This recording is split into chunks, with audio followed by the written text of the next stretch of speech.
আজই বৃহস্পতিবার, মেয়ের ফরমাইশ ছিল না হাটে মাঠে যেতে হবে না, তোমার বাড়িতে যা আছে তাই রান্না করো। অনেক খেয়েছি শাক, শাক খেতে খেতে আমি বোরিং। তাহলে কি রান্না করবো? একবার বলছে সয়াবিন রান্না করো, একবার বলছে ডিম রান্না করো। তো দুটো ফরমাইশই একসাথে পূর্ণ করে দিলাম শর্টকাটে। সয়াবিনটাকে আর ডিমটাকে আমি আগে ভেজে তুলে নিয়েছি। মানে ডিম আর আলুটাকে সেদ্ধ করে নিয়েছি আগে, তারপরে ভেজে তুলে নিয়েছি।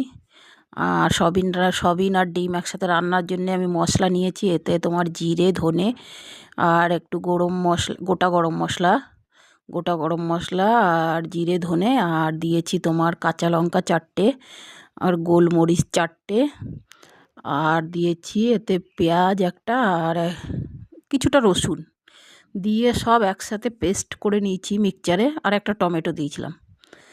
আলু নিয়েছিলাম তিনটে আলু দিয়েছি, তিনটে আলু মাঝখান থেকে কেটে ডিমের সাথে একটু সিদ্ধ করে নিয়েছিলাম। দিয়ে মশলাটাকে ভালো করে কষিয়ে নিয়ে ওটা ঢেলে দিলাম।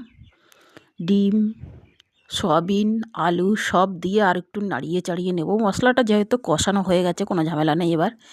এবার নাড়িয়ে চাড়িয়ে নিয়ে পরিমাণ মতন জল দিয়ে, আলুটাও কিছুটা সেদ্ধ আছে, মানে ডিমের সাথে সেদ্ধ করে নিয়েছিলাম। আর আমি ডিম কোনো দিন ভাতের মধ্যে সিদ্ধ দিই না, ঘেন্না লাগে, আমি আলাদা করেই সেদ্ধ করি। তা ডিমটাকে ভালো করে আমি ধুয়ে নিয়ে ডিম আর আলুটাকে সেদ্ধ করে নিয়ে দিয়ে পরিমাণ মতন জল দিয়ে মশলাটাকে কষিয়ে নিয়ে পরিমাণ মতন জল দিয়ে যেটুকু ঝোল রাখবো সেটুকু সেই আন্দাজে ঝোল দিলাম।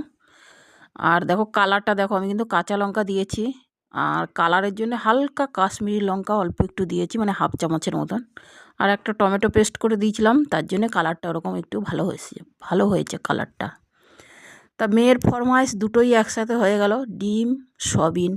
খাও বাবা, প্রোটিন জিনিস। আমার মেয়ে বলছে যে প্রোটিন, তুমি কি জানো শাক সবজির থেকে বেশি প্রোটিন সয়াবিনে, তাহলে সয়াবিন খাও, এরকম করেই খাও। সয়াবিনও দিলাম, ডিমও দিলাম, দেখি তোমার কত বডি হয় আমি দেখব।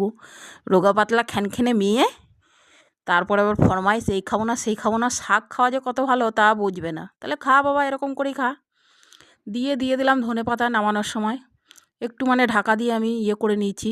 আলুটা একটু শক্ত ছিল, সেটাও গলে গেল। দিয়ে নামানোর সময় দেখো আলু আমার পুরো গলে গেছে। নামানোর সময় ধনে পাতা দিয়ে নেড়ে চেড়ে নামিয়ে নেবো, বাস। এই ছিল রান্না আজকের। বন্ধুরা, রান্নাগুলো ভালো লাগলে লাইক কমেন্ট করতে ভুলবে না। অবশ্যই একটু পাশে থেকো। অনেক স্বপ্ন নেমে এসেছি এই সোশ্যাল মিডিয়ায়, দেখি